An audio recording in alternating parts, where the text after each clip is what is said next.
In Okami, as you move around, Ammy will pick up speed in 2 stages. This is officially called dashing. The first stage is colloquially known as green dash, and the second stage is gold dash. Green dash is about 30% faster than walking, and gold dash is about 28% faster than green dash. It takes about 120 frames, or 4 seconds, to gain green dash from walking, and a further 150 frames, or 5 seconds, to gain gold dash from green. Building green dash by walking can take upwards of 50% longer than normal when taking a curved path, but gold dash will always build in 5 seconds.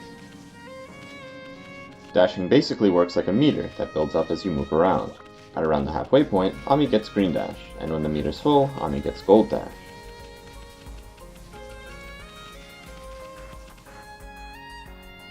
Whenever you do a tackle, a grounded attack in battle, or use the fleet foot ability, you automatically gain green dash, and the meter is set to half full. This is far faster than walking for 4 seconds, so it's what we do whenever we lose dash for whatever reason. Whenever Ammy does this braking animation, the dash meter is reset to 0 and your dash is lost. This can happen if you let go of the control stick, but it can also happen when you enter most cutscenes or talk to most NPCs. You can usually avoid this by jumping or tackling into the trigger for that cutscene. This works because, when Ammy jumps or tackles, the dash meter is saved even though Ammy isn't dashing, and then reapplied if you land while holding a direction. This technique is called dash storage.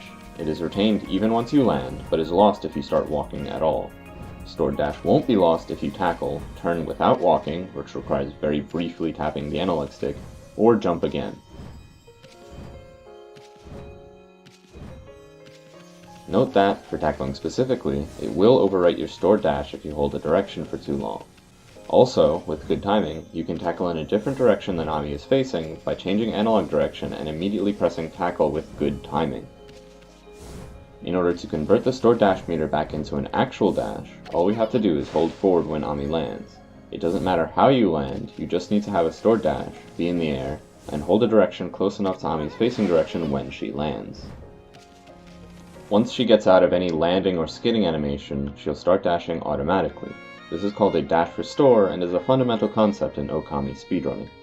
Technically, anytime you jump while dashing involves a dash storage and a dash restore, but we're mostly concerned with situations where we jump to stop, such as when entering a cutscene or a dialogue trigger, or after a fight that's followed by a cutscene, and then have to dash restore to get going again.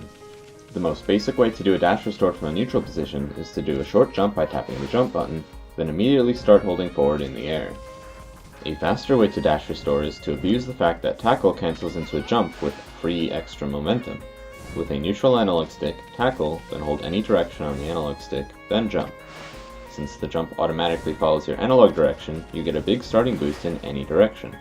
The higher jump can also come in handy when you want to get off a platform, up a ledge, or move between close triggers. Overall, this method is called a jump tackle. The fastest way to dash restore is to jump, then immediately tackle just as Ammy leaves the ground. If done with frame-perfect timing, Ammy will cancel her jump, then immediately land due to collision shifting because of the tackle. The end result is that Ammy appears to start dashing immediately. This works even on most downward sloping surfaces, but is slightly more lenient on upward slopes. While the timing for this jump tackle method is strict, there's little consequence for failure.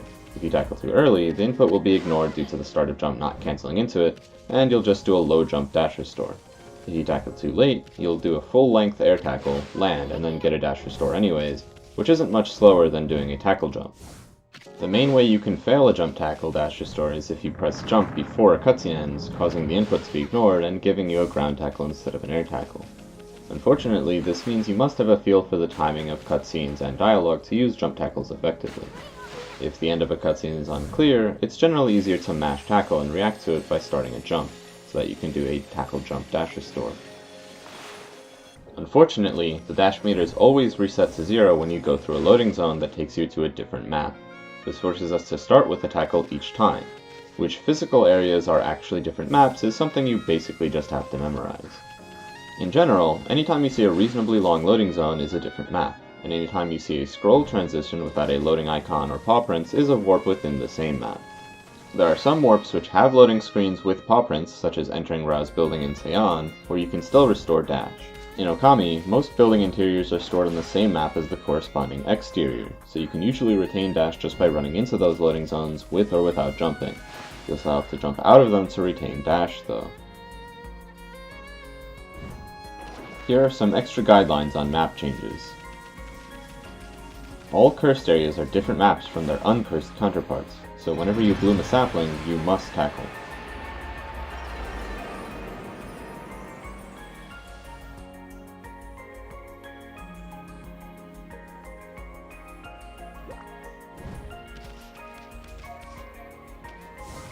The River of the Heavens, Cave of Nagi, and Cursed Kamiki are all different maps. Dungeons are in separate maps from the areas you enter them from.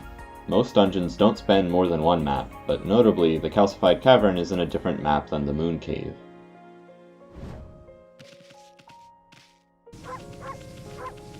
Boss arenas are always separate maps.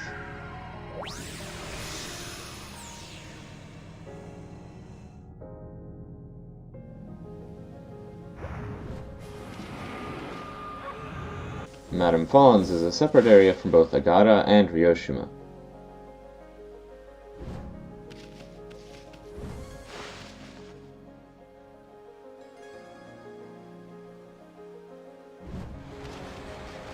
Seon's Commoners and Aristocratic Quarters are different maps, but the Aristocratic Quarter includes the bridge area, Rouse Building, the housing area, and the courtyard of Himiko's palace. The interior of Himiko's palace and the exterior of the Imperial Palace are both separate maps.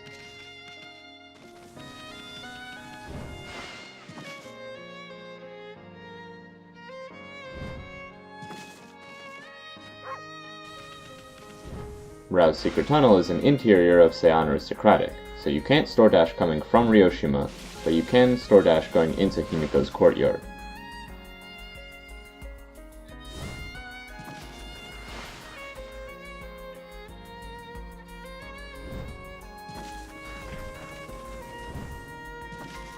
The Tunnel to Kamui is an interior of Kamui, so you can't store dash from Shinshu, but you can store dash through the tunnel and into Cursed Kamui.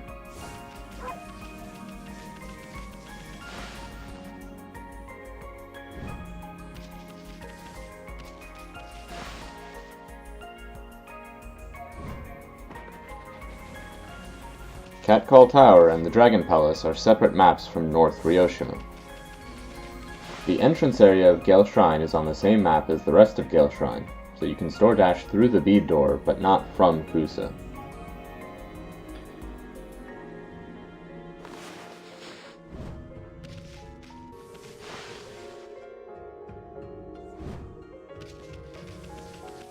Besides changing maps, braking, and walking, you can also lose dash by making too sharp of a turn.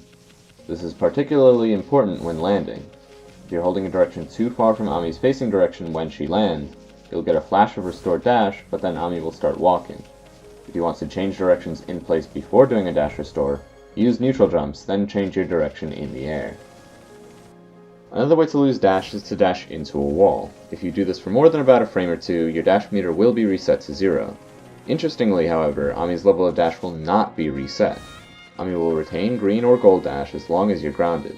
If you jump and land, Amy's dash will be restored based on the state of the meter, rather than on Amy's actual dash before jumping.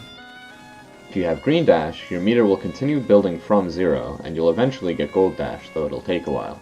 If you have gold dash, your meter will never refill, and you'll always be left with no dash if you ever leave the ground. In general, it's pretty hard to completely avoid losing dash this way. There's a lot of invisible walls in Okami, and the camera doesn't always cooperate with you. With experience, you can tell when you've lost your dash meter this way, and account for it. If you know you'll have to jump before the next map transition, you should usually just tackle to fill the meter halfway, even if it downgrades you from gold to green dash. Otherwise, just stay grounded and keep your gold dash. Not all cutscenes will take away your dash. Some cutscenes and dialogue triggers will automatically stop Ammy in place rather than forcing her through the braking animation. These triggers are called auto-stops.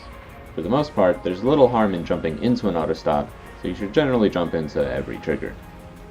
A few notable auto-stops are the Isun Sneeze trigger on the collapsing bridge in Tsuda, the Isun Text trigger when leaving Rao's building after returning her prayer slips and agreeing to help her, the Guards trigger when leaving Seon on the way to Oni Island,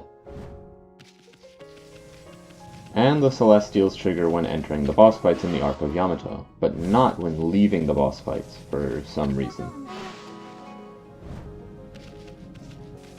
When swimming, your dash is stored. If you exit the water using an auto jump, your dash will be restored like normal, but if you hold a direction when you exit the water using a slope, Ammy will start walking and thus lose her dash. Since Ammy will drift forward while in the water even if you leave the analog stick neutral, you can just let go of the analog stick before Ammy reaches land, then jump as soon as you exit to perform a dash restore. Since pressing jump also speeds you up in the water, you can just start mashing it faster once you approach land.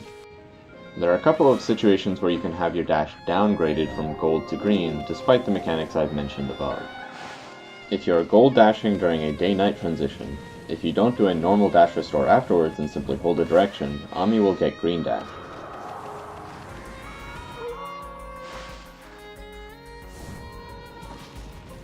Sometimes, when dashing over a surface with a sharp bump, Ammy will fly over the crest and get green dash when landing. Sometimes you get gold dash like normal though, and I'm not sure exactly what controls this. The last thing I want to mention is that green dash and gold dash have slightly different appearances prior to acquiring bloom. Green dash just has blades of grass, and gold dash looks like green dash does later on. That's all I can think to say on dashing in Okami. If you have any questions, feel free to ask them in the comments, on my Twitter, or in the Okami Speedrunning Discord, links in the description.